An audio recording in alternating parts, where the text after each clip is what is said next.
وجو آپی کی امی یعنی سکینہ خالہ بھی بے حد پریشان تھیں اور بار بار بے چینی سے گھر کے دروازے تک آتی، اس راستے پر نظر ڈالتی جس جانب سے وجو آپی کا تانگا آیا کرتا تھا، اور پھر راستہ سنسان پا کر بے چینی اور مایوسی سے ہاتھ ملتے ہوئے واپس اندر چلی جاتی۔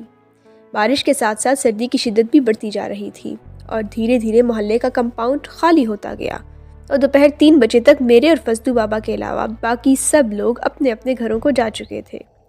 درمیانی وقفے میں چند لمحوں کے لیے بستہ رکھنے کے لیے گھر بھی گیا، لیکن جیسے ہی امی کی نظر چوکی میں پھر سے باہر بھاگ آیا تھا۔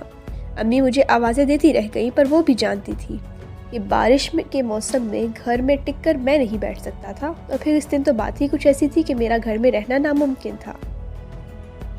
3:30 بج چکے تھے اور اب فضلو بابا نے کسی بھی صورت خود وجو آپی کے اسکول تک پہنچنے کی ٹھان لی۔ حالانکہ اس بڑھاپے میں ان کی حالت ایسی نہ تھی کہ وہ اس طوفانی بارش کے تھپیڑوں اور ان سیلابی ریلوں کی طغیانی کو پار کر سکتے، لیکن وہ اور کوئی چاہ بھی تو نہیں تھی۔ اس دن خود مجھے اپنے چھوٹے اور کمزور ہونے پر شدید غصہ آ رہا تھا۔ میں نے دل میں پکا طے کر لیا تھا جیسے ہی میں کچھ بڑا ہوا خود اپنے پیسے جمع کر کے ایک تانگا خرید لوں گا، تاکہ آئندہ کبھی ایسا موقع ملے تو میں خود جا کر وجو آپی کو گھر واپس لا سکوں۔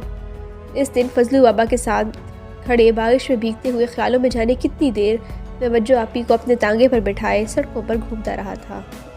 بالآخر فضلو بابا نے اپنی پرانی اور بوسیدہ برساتی کے بٹن کسے، سر پر برساتی کی ٹوپی اوڑھی اور چھتری اٹھا کر اللہ کا نام لیتے ہوئے قدم بڑھائے ہی تھے کہ محلے کے بڑے اور سال خوردہ چوبی گیٹ سے طاہر بھائی اپنی نئی ریلے سائیکل تھامے اندر داخل ہوتے ہوئے دکھائی دیے۔ وہ بری طرح بھیگے ہوئے تھے اور سائیکل پر سوار بھی نہ تھے، کیونکہ شاید اتنی تیز پانی میں سائیکل کی سواری ہی ناممکن تھی۔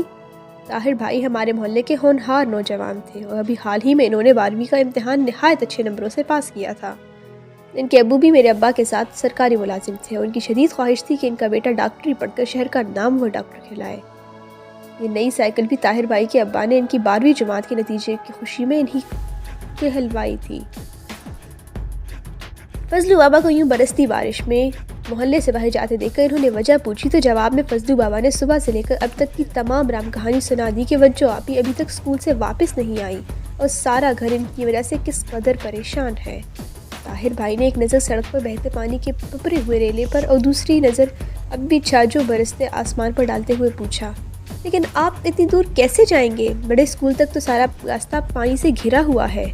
فضلو بابا نے گہری سی سانس لی اور بے چارگی سے بولے، جانا تو پڑے گا بیٹا، وہاں وجو بھی بیٹھی ہماری راہ تک رہی ہوگی، اب تو شام بھی سر پر ٹہرنے کو ہے، چھوٹی بیگم کا گھر میں پریشانی سے برا حال ہے۔ فضلو بابا جانے کیوں سکینہ خالہ کو چھوٹی بیگم کہا کرتے تھے؟ مجھے تو سکینہ خالہ بالکل بھی چھوٹی نہیں لگتی تھی۔ فضلو بابا کی بات سن کر طاہر بھائی نے ایک لمبا سا ہنکارا بھرا اور پلٹ کر ریلے کی طغیانی کو آنکھوں ہی آنکھوں میں ناپا۔ نہیں، آپ اس طوفان میں اسکول تک نہیں پہنچ پائیں گے۔ میں نے آتے ہوئے خود بہت سی جگہوں پر لوگوں کو رسہ پکڑ کر راستہ پار کرتے ہوئے دیکھا ہے۔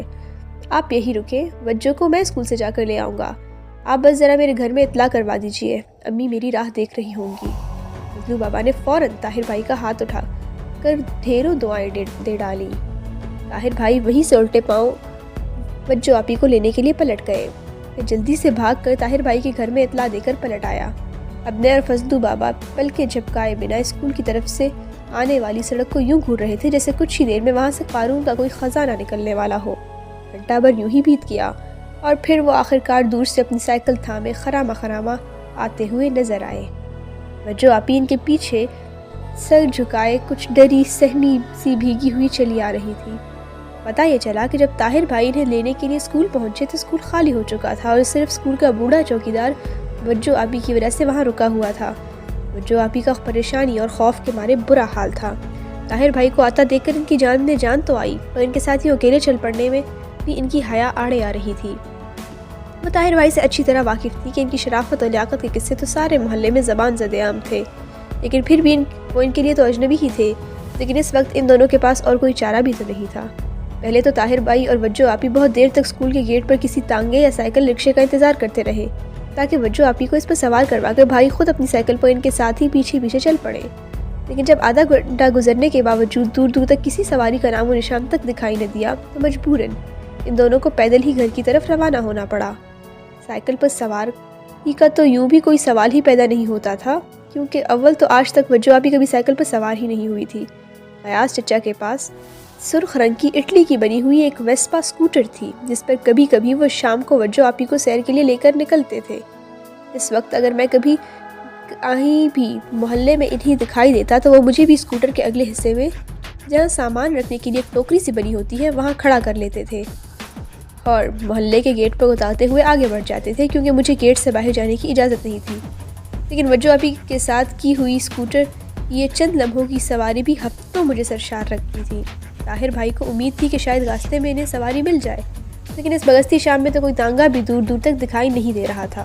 بالآخر طے یہ پایا کہ دونوں پیدل ہی ممکنہ راستوں سے اور پانی سے بچتے ہوئے گھر کی راہ پکڑ لیں، کیونکہ شام دھیرے دھیرے ڈھلتی جا رہی تھی اور اب وہاں کھڑا رہ کر مزید انتظار کرنا صرف اور صرف وقت برباد کرنے کے مترادف تھا۔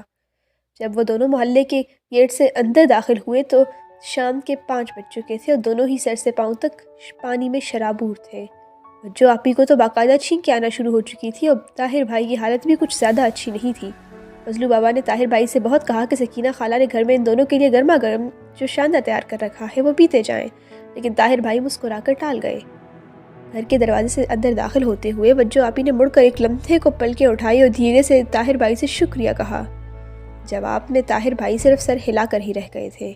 اگلا ایک ہفتہ دونوں ہی اپنے اپنے گھروں میں نزلے زکام و بخار کی کیفیت میں بستر سے لگے رہے، لیکن اس وقت کون جانتا تھا وجو آپی اور طاہر بھائی کی پہلی اور بھیگی سی ملاقات اگلے چند ہفتوں میں دونوں کو ایک ایسے جذبے سے بھگو کر شرابور کر دے گی جس کی سیلن زندگی کی آخری سانس تک ان کے دلوں کے بند کمروں میں گھٹن پیدا کرتی رہے گی۔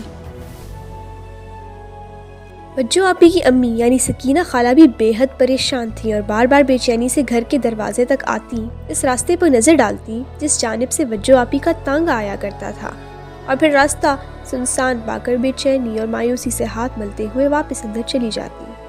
بارش کے ساتھ ساتھ سردی کی شدت بھی بڑھتی جا رہی تھی اور دھیرے دھیرے محلے کا کمپاؤنڈ خالی ہوتا گیا اور دوپہر 3 بجے تک میرے اور فضلو بابا کے علاوہ